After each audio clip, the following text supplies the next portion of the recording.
Hello, and welcome. I'm very happy that you're here. It's time to slow down, to get cozy, and time for a story. Maybe you've had a bad day, or maybe it was quiet. Either way, now it is time to rest. So snuggle up, find your favorite stuffed animal, and let your eyes start to get sleepy. Tonight, I have a gentle story for you. You don't have to do anything. Just listen, relax, and let your imagination take you somewhere soft and dreamy. Are you ready? The Velveteen Rabbit. A soft and fluffy velveteen rabbit lived in a toy box in a boy's room. Each day, the boy opened the toy box and picked up the Velveteen Rabbit. The Velveteen Rabbit felt as happy as the boy. Then, newer, brighter toys came into the toy box. They had special tricks. Some could move when the boy pushed a button, and others bounced as high as the sky. The Velveteen Rabbit had no special tricks or buttons, so after a while, the boy started to choose the other, newer toys. At night, when the toys were back in the toy box, the other toys talked with pride about the fine things they could do. The Velveteen Rabbit was quiet. There was not much he could say. The only other toy in the toy box that was soft and fluffy like the Velveteen Rabbit, and also could not do any fancy tricks, was Cowboy Horse. Cowboy Horse was old, and most of his fur was worn away. Cowboy Horse said to the Velveteen Rabbit, "Do not listen to the rest of them. Soft toys like us are really the lucky ones. We get loved the most. And when soft toys get loved enough, we can become real." "What do you mean, real?" said the Velveteen Rabbit. "Being real is the best," said Cowboy Horse. "You can move when you want when you are real. If you are loved, you can show love back." One day, Nana, who took care of the boy, flew open the lid of the toy box. She said in a busy tone, "Oh dear, that walking doggy is missing. I must find something else for the boy." And in a second, the Velveteen Rabbit was plopped down onto the bed with the boy. This began another happy time for the Velveteen Rabbit. Each night, the boy would hold the Velveteen Rabbit close in his arms. In the morning, the boy would show the Velveteen Rabbit how to make rabbit holes under the sheets. If the boy went outside to a picnic or to the park, the Velveteen Rabbit was sure to come with. After all that hugging and holding, much of the Velveteen Rabbit's fur had gotten matted down.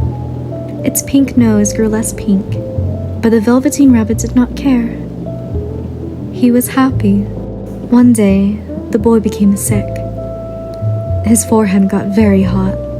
The doctor came and went, and Nana walked back and forth in fear. Day after day, the boy stayed in bed.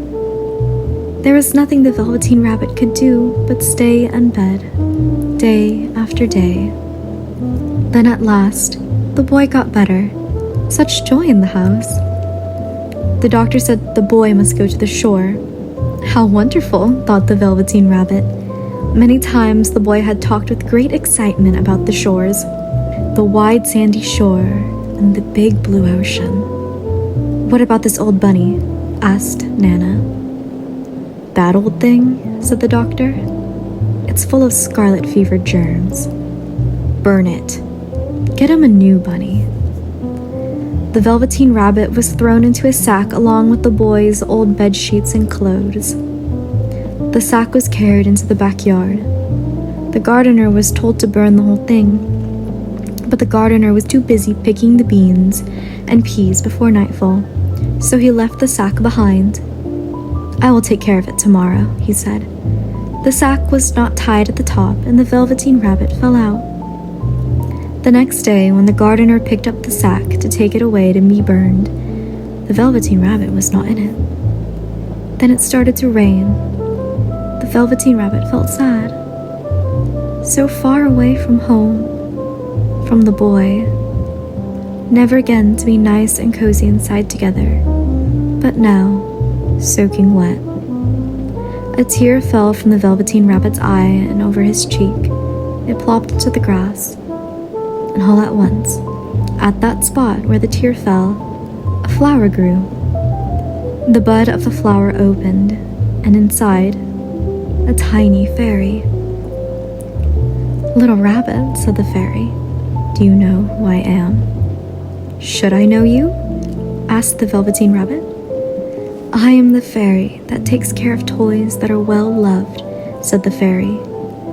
By then, the Velveteen Rabbit was shabby and frayed. The boy had loved off all of its whiskers. The pink lining in the ears had worn into a light gray. Its dark brown spots, once fresh and bright, were now faded and hard to see. "It is time for me to make you real," said the fairy. "I think I remember real," said the Velveteen Rabbit. "What was it that Cowboy Horse had said?" "Ah, yes. When you are real, you can move when you want to move. If you are loved, you can love back." With one touch of the fairy's wand, the Velveteen Rabbit felt different. Tickly. And all of a sudden, its two legs that had always been sewn together tight could move. A fly landed on the Velveteen Rabbit's head. It was itchy, and as quick as a wink, that foot was up at the Velveteen Rabbit's head to shake it away. "So this is what it's like to be real. I can move when I want to move." "I will show you some new friends," said the fairy. And the fairy took the Velveteen Rabbit to where several rabbits ran and hopped about, and they all became friends. Time went by, and the boy came back from the shore, all better. One day, the boy went to the backyard to play. From the trees nearby, a few rabbits hopped out. One rabbit was brown all over, and the other all white. A third rabbit was brown with spots that were still darker, though most of them faded. That rabbit hopped up close to the boy. The boy thought, "Why, this rabbit looks just like my old bunny that I lost when I was sick. How I loved that bunny." What he didn't know was this was his very own bunny, and he had come back to see the boy, for he was the reason the Velveteen Rabbit had become real. The end.